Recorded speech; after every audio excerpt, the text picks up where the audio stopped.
The best electrolyte drinks for the ketogenic diet. The ketogenic diet is a high-fat, low-carb and low-moderate protein diet with the goal of achieving nutritional ketosis.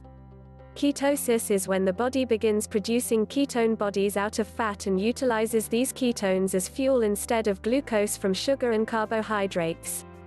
Nutritional ketosis is characterized by serum concentrations of ketone bodies that are 0.5 to 3.0 mg per deciliter or 0.05 to 0.29 mmol and can be measured using the Keto Mojo blood ketone and glucose testing meter kit. The change in electrolyte requirements for the ketogenic diet. When following a low-carb diet, the body shifts from retaining salt and water to dumping it. This is why someone who begins to lower carbs can lose 5 pounds right off the bat, because it is water weight. It is also why increasing minerals while following the ketogenic diet is vital. If you don't compensate with an increased sodium intake, blood flow can be impaired and the kidneys try to compensate by wasting potassium in an attempt to achieve the correct sodium-potassium balance. This is when you begin to lose muscle mass or experience headaches or feel faint, often referred to as keto flu. How to balance your electrolytes on the ketogenic diet. Sodium chloride, potassium. There is a current debate among researchers as to what the optimal amount of sodium is on a ketogenic diet, and a concern among individuals with high blood pressure increasing their total sodium intake. Dr. Stephen Phinney, one of the authors of The Art and Science of Low Carbohydrate Performance, has stated that the ideal range is 4 to 5 grams of sodium per day during the ketogenic diet. It is generally recommended to add 2 extra grams of sodium to your diet if you are experiencing any symptoms of low sodium levels during the ketogenic diet. Dr. Phinney considers 3 grams of sodium is considered too low while on keto, while 4 to 5 grams may be the optimal amount depending on other factors like sweat loss, medications and current health issues. It has been estimated in studies that our Paleolithic hunter-gatherer ancestors took in about 11,000 mg/mg of potassium a day from fruits, vegetables, leaves, flowers, roots, and other plant sources. This may seem almost impossible today, where the average potassium intake is 2,500 mg. Dr. Phinney recommends 2,000 to 3,000 mg of potassium while on the ketogenic diet. However, I would argue that potassium should either match sodium in a 1-to-1 ratio or be higher when on a low-carbohydrate diet. If you look at the sodium-potassium ratio of the traditional Yukon, Dean, Metis, and Inuit diet that is very low in carbohydrates, you see a daily intake of 2,334 mg sodium and 3,520 mg potassium, 2,692 mg of sodium and 2,608 mg potassium, and 2,199 mg of sodium and 2,997 mg of potassium respectively. However, they are not in a constant state of ketosis. In fact, they have a genetic mutation called the Arctic mutation that occurred to prevent ketosis in the presence of a high-fat diet. You can read more on the high-fat diets of the Arctic region and the Maasai of Africa, along with the genetic connection to whether or not you should be following a keto diet here. Is the keto diet right for you? The answer may be in your genes. Magnesium. I have outlined why magnesium is such a critical mineral in the article How Have We Become So Magnesium Deficient? Aim for 300 to 600 mg daily, depending on exercise, stress, dietary habits, and muscle cramps. Calcium. I have outlined how to obtain enough calcium in this article. How much calcium, magnesium, and vitamin D should you take? The ratio of calcium to magnesium should be 1-to-1 or higher in favor of magnesium for optimal health.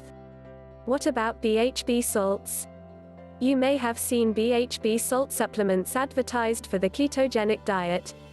In the case of BHB, I have hesitancy of using it daily long-term. When it is something your body endogenously makes and then you try and take it exogenously as a supplement, it is no longer the same process. BHB may be fine to use here and there to help transition into a ketogenic diet, but it isn't something I would recommend using long-term. If your body produces low amounts of ketones while in ketosis, this may be a clue that you shouldn't be spending a lot of time in ketosis. Ketosis is a backup system, not a primary system.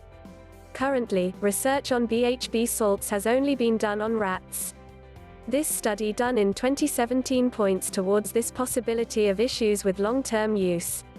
Interestingly, we also observed that long-term ketone salt supplementation significantly increased liver protein carbonyl levels.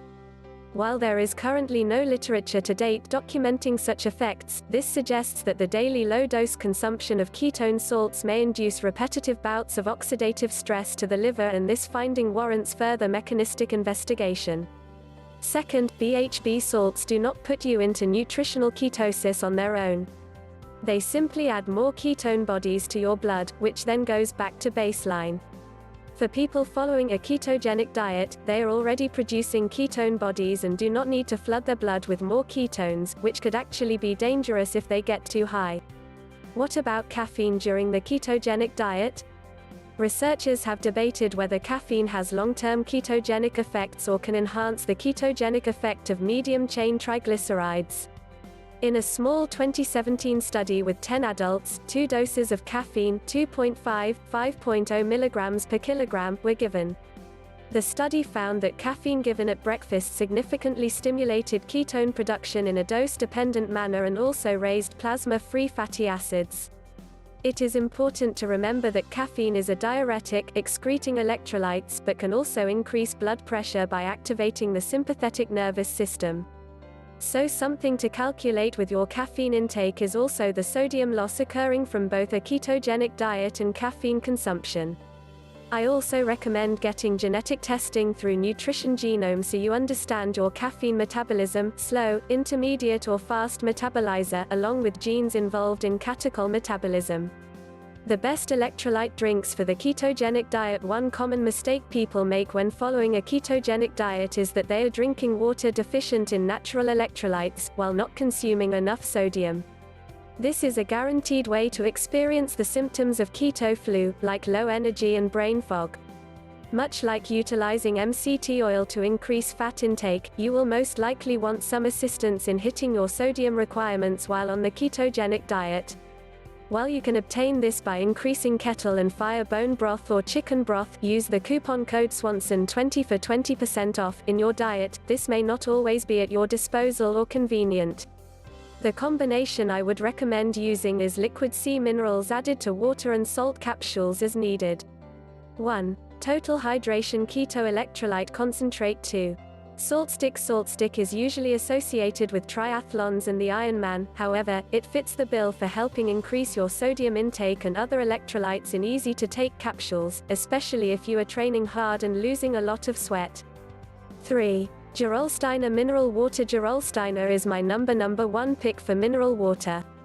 This probably contains one of the most impressive electrolyte profiles for calcium, magnesium, and bicarbonate. While it won't help you increase your sodium intake, it will help you increase calcium and magnesium intake, along with all of the benefits of bicarbonate including pH balancing and potentially increasing exercise performance.